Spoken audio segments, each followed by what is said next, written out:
Bienvenidos, bienvenidas a Economía de Frente. En esta ocasión como invitada Alejandra Marcos, una mujer joven, muy inteligente del sector financiero y por supuesto Ernesto Félix Santos Coy. Lo más importante aquí en Economía de Frente.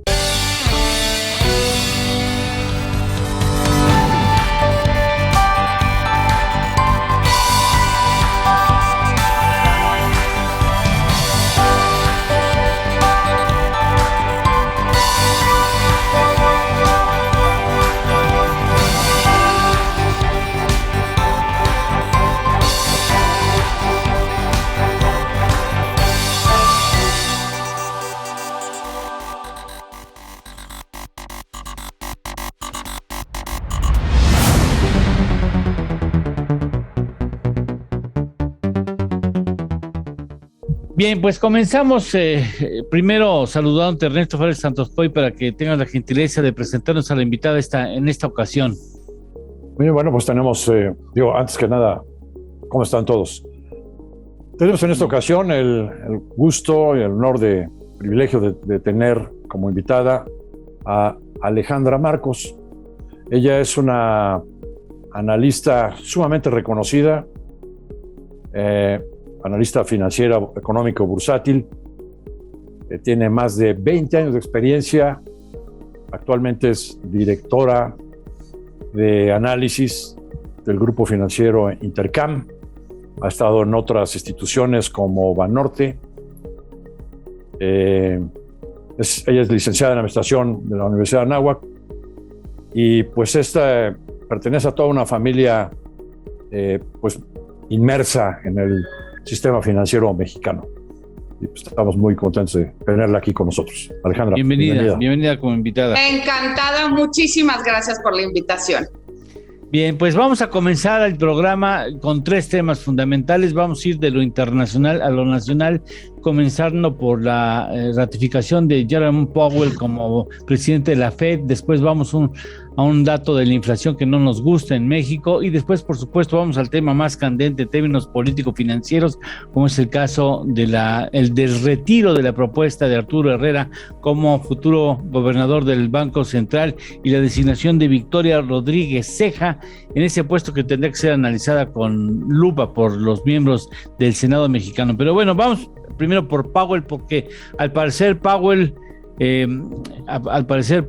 Alejandra, impacta a todos los mercados financieros del mundo.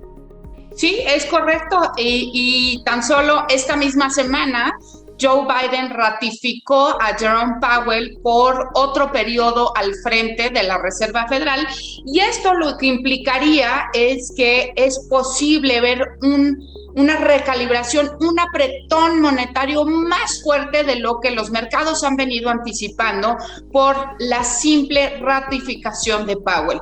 Sobre todo porque la inflación en Estados Unidos y prácticamente en todo el mundo se ha venido acelerando de manera muy puntual, y ya se empieza a hablar que tan pronto como en la reunión de diciembre, de hecho, podrían aumentar el tamaño del retiro de estímulos o el tapering que comenzó en noviembre, con la finalidad de que comience a desvanecerse o finalice este programa de retiro de estímulos en lugar de junio, en mayo, y con eso dar pie justamente al aumento de tasas de interés tan pronto en el 2022, en donde hasta el día de hoy los diversos miembros de la Reserva Federal siguen apuntando que el aumento de tasas de interés vendrá hasta el 2023. ¿Qué quiere decir esto? ¿Qué quiere decir la ratificación de Powell? Una política monetaria menos laxa, menos liquidez en los mercados y por lo tanto un dólar mucho más fuerte.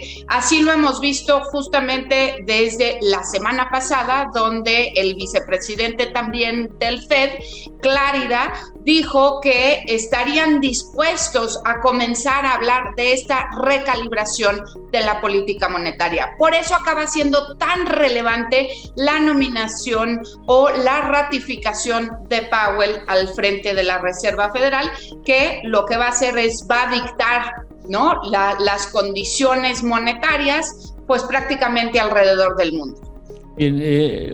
más cercano de los republicanos. Powell es Gavilano, Paloma, Ernesto. Bueno, la verdad es que ha sido bastante flexible, ¿no? Al momento de que llegó la pandemia, pues el señor no se tentó los nervios, ¿no? Para hacer una política monetaria o regresar a una política monetaria totalmente extrema, como incluso pues realmente lo ameritó la crisis económica por la pandemia. De nueva cuenta bajó la tasa de interés a 0 y de nueva cuenta implementó un programa de creación de dinero impresionante. Prácticamente en pocos meses, ¿no? Se subió más de 50% la oferta de dólares en la economía. Y ahora, pues ya que está viendo que la inflación no es tan transitoria como se estaba previendo y que la recuperación pues ya está en marcha, pues ya tampoco se ha tentado el corazón para iniciar la primera fase de la desarticulación de esa política monetaria extrema, que es lo que se llama el tapering, que ya hemos comentado aquí en otras ocasiones, ¿no? Que es empezar a cerrarle la llave a la creación de dinero. Sigue creándose dinero, pero le van cerrando en 15 mil millones de dólares mensuales, cada vez menos. Y es un paso previo a un incremento de tasas de interés. ¿Por qué Alejandra nos comenta que representa una política menos laxa esta confirmación de un nuevo mandato del señor Powell? Bueno, pues porque todo el mundo se enteró de que el presidente tenía otra carta, que es la señora Lael Brainard, que pues también es una macroeconomista destacada dentro de la Fed y que ha trabajado con Powell, pero que podría haber representado una alternativa de ser un poco más laxa, o sea, de retrasar el tapering o hacerlo más chiquito, ¿no? Y de retrasar el incremento de tasas de interés. Entonces, pues las consecuencias hubieran sido muy distintas, ¿no? Me parece que con la nominación del señor Powell hubo un primer voto de confianza favorable a una reacción positiva en los mercados, ¿no? Pero pues sí se está viendo que muy probablemente pues continúe la ruta ya trazada, primero hacer el tapering y después para mediados del año empezar a incrementar las tasas. Y esto lo que implica para México, para nuestro amable teleauditorio que nos está escuchando, pues no es otra cosa más que se puede prever que vamos a tener varios episodios de salida o estampida, depende, ¿no?, de flujos de mercados emergentes. Cuando el Banco Central de Estados Unidos no es el único que está en estas políticas extremas, pero es el que marca la pauta, ¿no? Y si de repente sale algún dato que implique que la restricción monetaria se pueda acercar, se pueda acelerar, o el alza de tasas, pues de inmediato vamos a ver salida de flujos de los mercados emergentes, y eso, a su vez, en México, pues va a implicar presiones en el tipo de cambio, como las que estamos viendo, ¿no? Y pues, mayores tasas de interés también. Tenemos que ir a una pausa. Planteo una pregunta. A eso debemos una racha hasta ayer consecutiva de 5 sesiones de pérdida del peso mexicano. Interviene el asunto de Herrera en esa pérdida de valor del peso frente al dólar estadounidense, y si es un guiño de Biden, un inteligente guiño al partido republicano, el hecho de mantener a Powell en esa posición de la Fed, así como pues yo tenía una posición pero le cedo a la de ustedes, y entonces entramos a negociar otros asuntos que estaban medio trabados. Después de una pausa, las respuestas.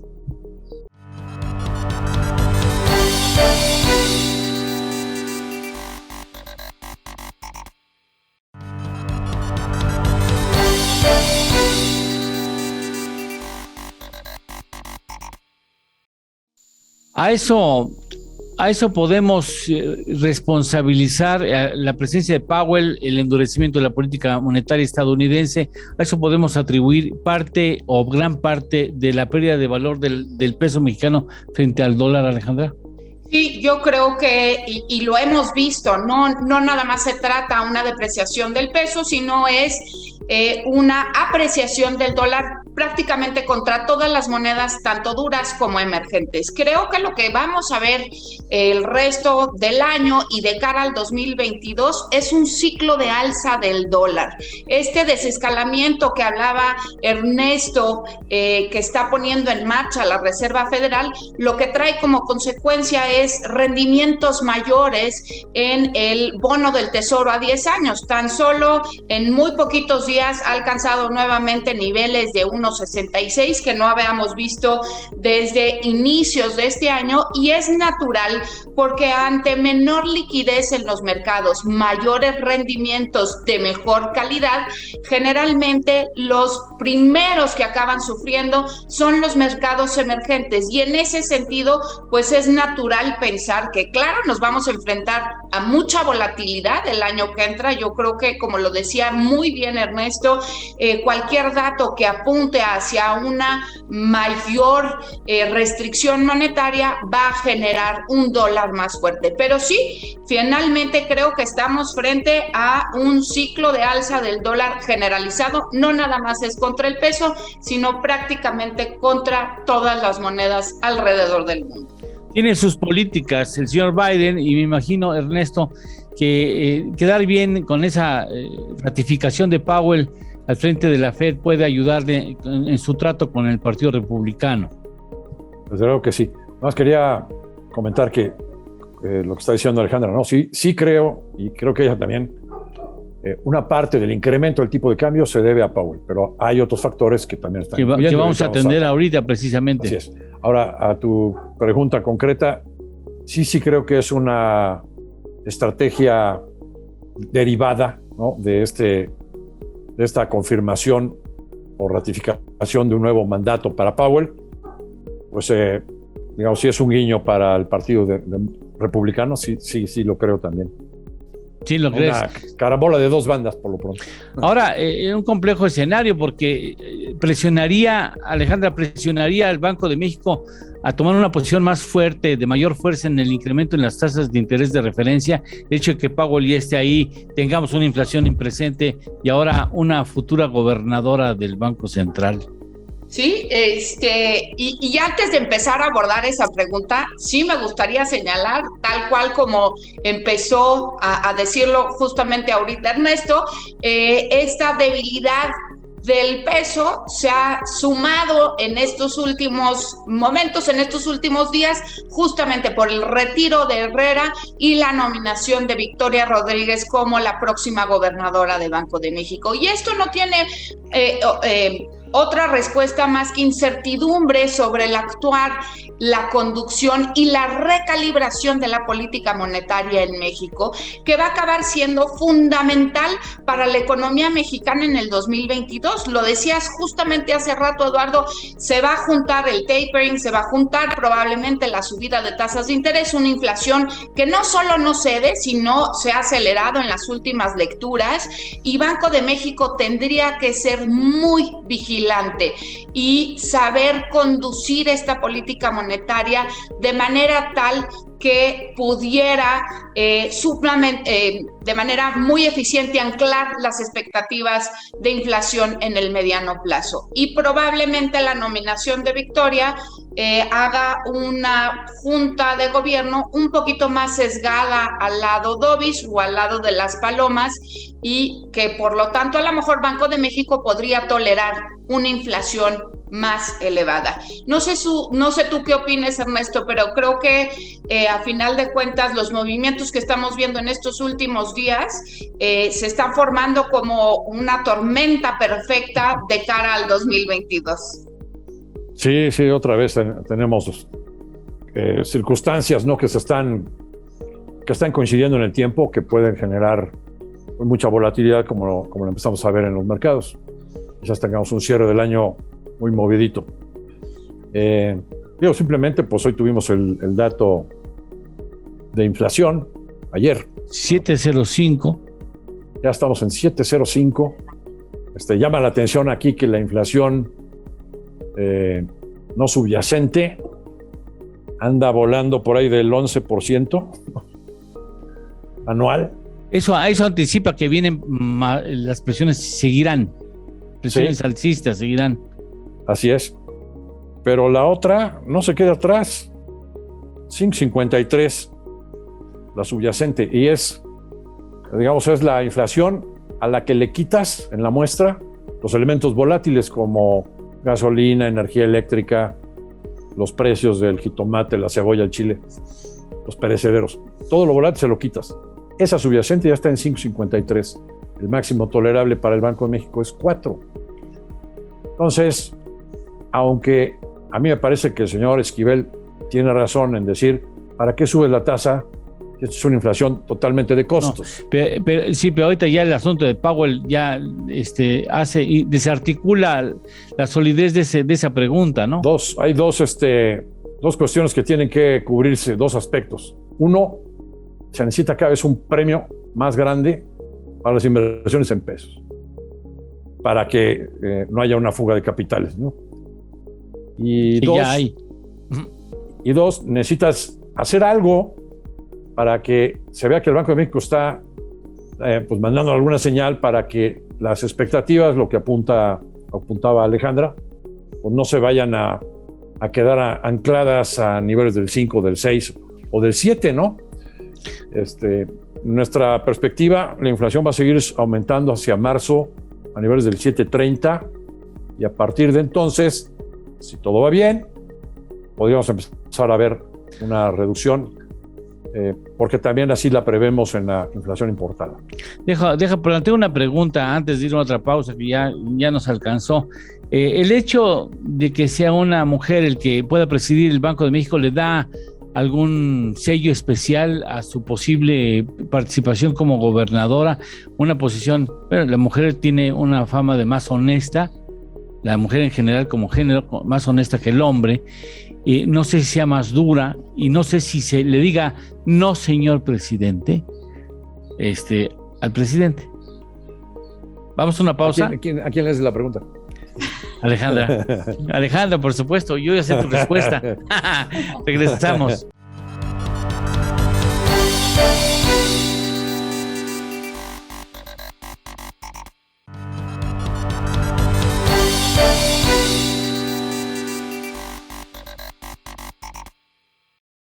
A ver, Alejandra, ¿tú crees que sí, la mujer siempre tiene mayores pantalones que el hombre para decirle, no, señor presidente, así no va? ¿Por qué lo dices? Gran pregunta. Y déjame, antes de responderte, decirte que estoy sumamente comprometida con la inclusión de las mujeres en el medio financiero. De hecho, soy parte de una asociación civil que trata justamente de cerrar la brecha de género en el medio. Sin embargo, esto se trata de una meritocracia, no de designar a las mujeres simplemente por el hecho de ser mujeres. Exacto. Creo que nombres abundan en el caso del sistema financiero mexicano que pudieran tener credenciales para ser nominadas como gobernadoras o parte de la Junta de Gobierno de Banco de México. Sin embargo, en esta ocasión, y creo que obedece a esta incertidumbre sobre la conducción de la política monetaria y posiblemente la falta de conocimiento de Victoria en los mercados internacionales, estamos viendo la respuesta tal cual de los agentes del mercado. No les gustó. El tipo de cambio, una vez que se nominó a Victoria, pasó de 21.20 a 21.60. Si bien está empujado por condiciones externas o por factores externos, creo que localmente ya tenemos un tipo de cambio que está siendo también afectado por estos temores de cara al 2022 y nuevamente reitero, la conducción de la política monetaria es parte toral de las expectativas económicas, no nada más del de 22, sino más adelante. Sí, es totalmente cierto. Ahora, marginalmente lo digo sin el ánimo de que esto sea motivo de análisis, el sector financiero es muy machista, Alejandra, lo sabes perfectamente bien. No les gusta que participen las mujeres y la verdad son mucho más abusadas. Hay de todo, pero siempre hay mujeres muy abusadas en el sector financiero, muy abusadas. Pero bueno, ahí el asunto es, ¿en qué momento le toca, Ernesto, a una mujer le tocaría a una mujer conducir el Banco de México? ¿En qué circunstancias tan difíciles? Sí, sea quien sea el nominado, se saca la rifa del tigre, porque no es lo mismo gobernar el Banco de México en un entorno donde hay una abundancia de flujos de liquidez en el mundo, o sea, cuando las condiciones financieras internacionales son propicias, a manejar el Banco Central o la política monetaria cuando tienes pues una combinación de factores. Por un lado, las condiciones internacionales, en donde las vamos a ver en los siguientes años, la desarticulación de las políticas monetarias extremas, que implica alzas de tasas y menor inyección de liquidez en los mercados. Incluso algunos bancos centrales se pondrán a recoger exceso de liquidez, ¿no?, en los siguientes años. Sí. Y por otra parte tienes una serie de elementos también internos que pues tampoco ayudan mucho a la estabilidad, ¿no? Pues tenemos esta última iniciativa a través de un oficio, ¿no?, de considerar todas las obras de infraestructura como cuestiones de seguridad nacional, y entonces ya no hay manera de que... Hay una opacidad absoluta, ¿sí? Así es, de que Loret de Mola vuelva a sacar los trapitos al sol de lo que está pasando al interior de las obras, ¿no? Del ejército, o sea, con todo respeto al ejército, ¿eh? El presidente está encubriendo al ejército. Pues sí, ¿no? Sí. O el ejército está abusando de la confianza del presidente, que es otra posible lectura. O las dos. Las dos. Sí, por supuesto. Y eso, pues sí causa estupor, ¿no? y la reforma de energía eléctrica y la amenaza de General Motors, que es compartida con la gran mayoría de las empresas globales, que tiene que cumplir con reducciones en los próximos años de emisiones de gases de efecto invernadero. Y pues si aquí no hay las condiciones, dicen, pues ya México no va a ser el destino. Y es una verdadera lástima. ¿Por qué? Pues porque tenemos la oportunidad real de una economía de Estados Unidos que está metiendo dinero por todos lados, ¿no? También del lado fiscal, con oportunidades impresionantes para México dentro del TEMEC. Y pues también tenemos la oportunidad de arrebatarle los puestos de trabajo a China. Pero pues con todas estas políticas estamos desperdiciando de nueva cuenta las oportunidades. Alejandra. Yo creo que vale la pena rescatar varios puntos de los que hemos tocado ahorita. Cuando estamos viendo una militarización, yo creo que como hace muchos años no la veíamos, va a acabar mal. Este tema de no solo la falta de transparencia, sino el despliegue tan importante que estamos viendo alrededor de todo México en diversas actividades que deberían de corresponder a los civiles, pues habla sobre un Estado que podría estar justamente entre el deber ser como Estado y el deber ser de la milicia. Y creo que ese es un foco rojo sin duda hacia adelante. Pero también creo que todo esto que hemos platicado sobre la falta de inversión, lo decía Ernesto hace rato, la posible salida de GE, el tema de políticas públicas acaba generando un clima adverso para la inversión. Y eso nos condena el potencial de crecimiento económico en el mediano plazo. Claro, en los últimos años la inversión ha quedado bastante reducida como porcentaje del PIB, en lugar de representar el 18-20%, hoy no es más del 13%, pero sí, una vez que se acabe esta brecha de producto, es decir, la capacidad ociosa de la economía, que probablemente nos dé para crecer 22 y un poquito del 23%, pues el potencial de crecimiento económico no va a ser ni siquiera del 12%, Eduardo, va a ser mucho menos.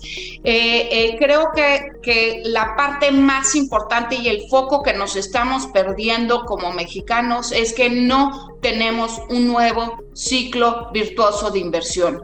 Y eso sí afecta de manera contundente la economía, el bienestar, la actividad económica de todos los mexicanos. Y mientras no haya certidumbre sobre políticas públicas, un Estado de Derecho reforzado, lo que vamos a ver es que vamos a estar condenados a crecer o inclusive a decrecer probablemente hacia el final del sexenio. Y esa es la noticia más negativa, ¿no?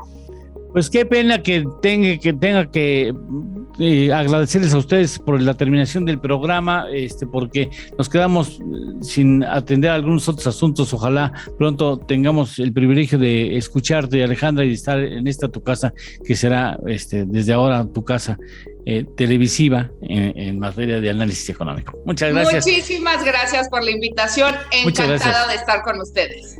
Ahí confirma Alejandra lo que le dije, que hay mujeres abusadísimas en el sector financiero. Gracias, Ernesto Félix Santoscoy. Que estén muy bien. Adiós, Alejandra, Eduardo. Gracias. Gracias. Hasta la próxima semana.